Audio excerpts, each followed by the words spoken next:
একটা বিষয় হচ্ছে যে উনি কলকাতা না ভারতবর্ষের যে কোনো জায়গায় যেতে পারেন, মন্দিরে গেলে মানুষের শুভবুদ্ধির উদয় হওয়ার কথা। এবার আপনি যেটা বলছেন সেটা যদি সত্যি হয় যে ভারতীয় জনতা পার্টি করার জন্যে উনি প্রায়শ্চিত্ত করেছেন, তো প্রায়শ্চিত্ত স্বাভাবিকভাবে কি যে কোনো করে কেন করে, যে যদি কোনো পাপের বোঝা থেকে থাকে, তাহলে এত এত মানুষের হাজার হাজার মানুষ যে ভোট দিয়ে ওনাকে প্রথমবারের মতন নির্বাচিত করেছিলেন জনপ্রতিনিধি হিসেবে, ওই মানুষগুলির ভোটের আশীর্বাদটা ওনার কাছে পাপ মনে হলো? যদি এটা বলে থাকেন অত্যন্ত দুর্ভাগ্যজনক, এবং যারা গণদেবতা তাদের ক্ষেত্রে অত্যন্ত তাদের কাছে অপমানজনক বিষয় মনে হবে এটা। দ্বিতীয় বিষয় হচ্ছে, দল ছাড়ার ঘোষণা যদি দিয়ে থাকেন, আমি গতকালকেও বলেছিলাম দলের তীক্ষ্ণ নজর রয়েছে প্রত্যেকের গতিবিধির উপর।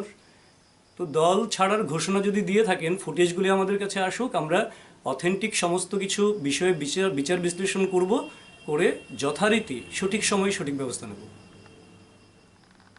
মানুষের সমস্যার সমাধান করতে পেরেছে কিনা সেটা মানুষ বিচার বিবেচনা করবে, কারণ রাজ্যবাসী জানে গত 25 বছর ধরে যে একটা রাজত্ব চলছিল সিপিএম বা কমিউনিস্টের, সেখানে পার্টি অফিসে ব্রাঞ্চ থেকে শুরু করে রাজ্য কমিটি পর্যন্ত নেতার পেছনে পেছনে ঘুরতে ঘুরতে জুতুর সুক্তুলি খুইয়ে, তাদেরকে চাঁদা দিয়ে, তাদের মিটিং মিছিলে উপস্থিত থেকে, তারপরেও একটা বেনিফিশিয়ারি স্কিম আদায় করতে মাথার ঘাম পায়ে ফেলতে হয়েছে। আর বর্তমান যে সরকার চলছে মাননীয় মুখ্যমন্ত্রী বিপ্লব কুমার দেবজির নেতৃত্বে, irrespective of any political identity, যে সমস্ত মানুষের যে সমস্ত পরিকল্পনা প্রকল্পের সুবিধা পাওয়ার কথা, সেই সুবিধাভোগীরা কিন্তু অনায়াসে দলমত নির্বিশেষে সমস্ত সুযোগ সুবিধাগুলি পাচ্ছেন। এমনকি অফিস আদালতেও কাজকর্মকে অনেক সহজতর করা হয়েছে, তাদের কাগজপত্র থেকে শুরু করে প্রশাসনিক যে কাগজপত্রের দরকার মানুষের জন্যে, সেইগুলিও অনেক সহজতর করা হয়েছে।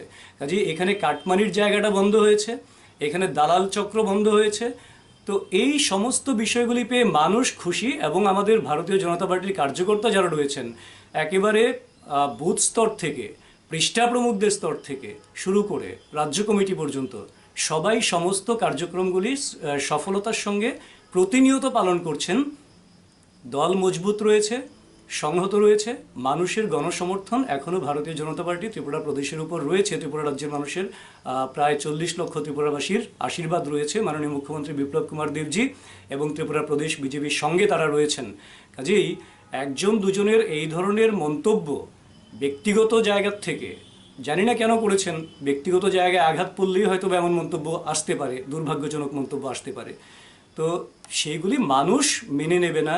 এবং উনি যেই কেন্দ্র থেকে বিধায়ক নির্বাচিত হয়েছিলেন, ওই কেন্দ্রের মানুষ যারা আশীর্বাদ করেছিলেন, তাদের জন্য আজকে যেই শব্দগুলি আপনি বললেন সেগুলি যদি বলে থাকেন, তাহলে সেই মানুষ কিন্তু ক্ষমা করবেন না।